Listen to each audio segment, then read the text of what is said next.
wanted to bring some encouragement from Psalms 37, which as I was reading over it stuck out to me a lot. So here's Psalms 37, 1-9.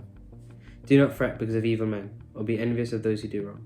For like grass they will soon wither, and like green plants they will soon die away. Trust in the Lord and do good. Dwell in his land and enjoy safe pasture. Delight yourself in the Lord, and he will give you the desires of your heart. Commit your way to the Lord. Trust in him, and he will do this. He will make your righteousness shine like the dawn, the justice of your cause like the noonday sun. Be still before the Lord, and wait patiently for him. Do not fret when men succeed in their ways, when they carry out their wicked schemes. Refrain from anger and turn from wrath. Do not fret, it only leads to evil. For evil men will be cut off, but those who hope in the Lord will inherit the land. Now in this passage, David clearly addresses that issue, that evil sometimes looks like it wins in this world, that sin sometimes overtakes it.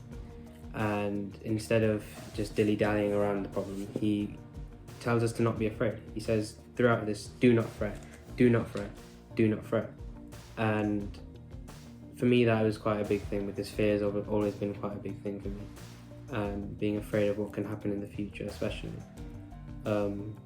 But as I've read through this passage, David doesn't just tell us to be afraid, but he gives us things to counter it as well. He tells us to trust in the Lord and do good.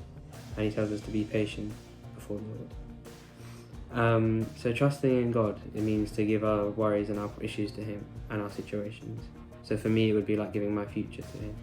And rather than just sitting and waiting for something to happen, I would be actively doing good and seeking out and following God, and seeing what else he has commanded and what else he has got for me. Being patient before God is, like Galatians described, as keeping step with the Spirit, which produces a Christ-like character and makes sure that we're not rushing too far ahead of what God has planned for us, but rather developing patience for what he has for us. So now, next time you feel fear because of sin and what is happening around in the world, maybe you should try some of David's advice in trusting in the Lord, doing good, and being patient, and being still before God.